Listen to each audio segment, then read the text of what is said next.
sering dianggap hama, perusak tanaman, dan bikin jengkel.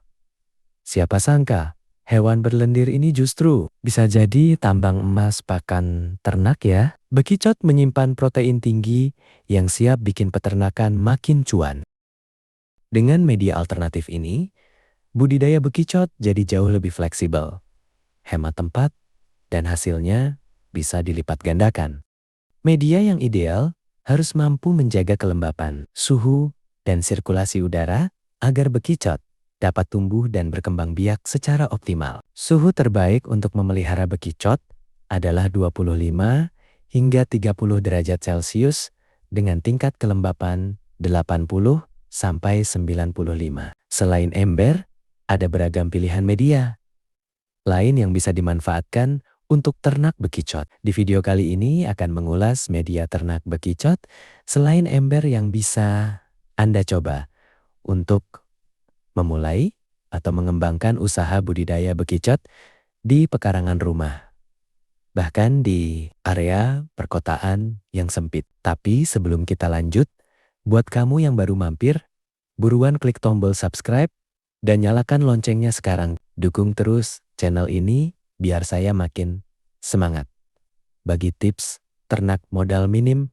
hasil maksimal. Jangan lupa juga buat tinggalin like kalau kamu suka info ini ya. Biar nggak penasaran, yuk kita bahas 5 media alternatif yang bikin siklus hidup bekicot lebih optimal. Penasaran gimana cara buatnya? Tonton video ini sampai habis, jangan di skip.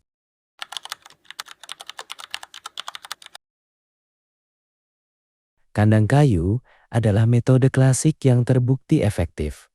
Kenapa kayu mampu menyerap kelembapan dengan sangat baik? Bekicot itu hewan nokturnal yang butuh tempat sejuk, teduh, dan lembab. Kandang kayu memberikan sirkulasi udara yang pas, sehingga kandang tidak mudah pengap dan berjamur. Kandang kayu merupakan salah satu jenis kandang yang umum digunakan untuk budidaya bekicot. Materialnya yang mudah didapat dan relatif terjangkau menjadikannya pilihan populer bagi para peternak. Kandang ini biasanya terbuat dari lembaran triplex atau kayu dengan ukuran tertentu. Misalnya 1 kali 1 meter dengan tinggi 1,25 meter. Struktur ini dirancang untuk memberikan ruang gerak yang cukup bagi bekicot. Bagian atas kandang kayu perlu dilengkapi dengan kawat kasa untuk mencegah bekicot keluar dan sebagai tempat berteduh. Hal ini penting untuk menjaga kondisi lingkungan di dalam kandang tetap stabil dan aman.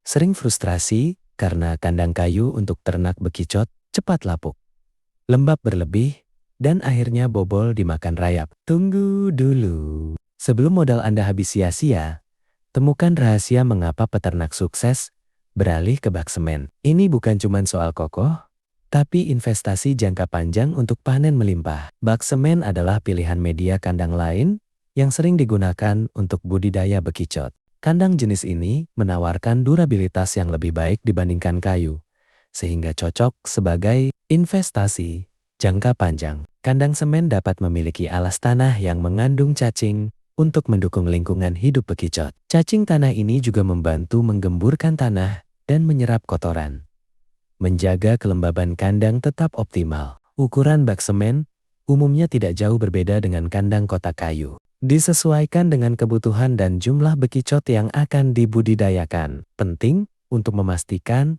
ketebalan lapisan tanah di dalam bak sekitar 30 cm.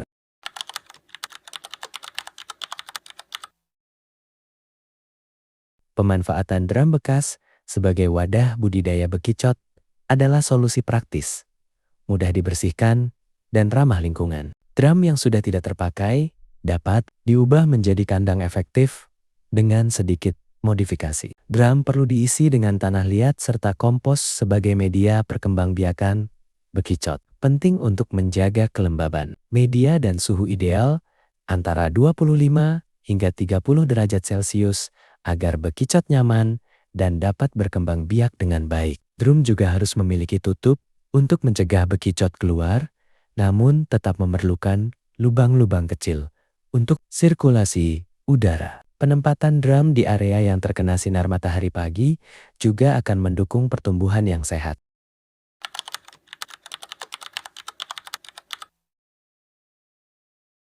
Budidaya bekicot juga dapat dilakukan di galian tanah, yang merupakan metode sederhana dan memanfaatkan kondisi alami. Cara ini mengurangi kebutuhan akan material tambahan dan cocok untuk area dengan lahan yang memadai. Kandang galian tanah dibuat dengan menggali tanah sedalam sekitar 1 meter. Dinding galian dapat ditambahkan lapisan pasir atau semen untuk memperkuat struktur dan mencegah longsor. Ukuran galian tanah bisa disesuaikan. Seringkali memiliki dimensi yang mirip dengan kandang kotak kayu, atau sekitar 1 kali 1 kali 1 meter. Disarankan untuk membuat kandang galian tanah di bawah pohon yang rimbun untuk menciptakan suasana teduh.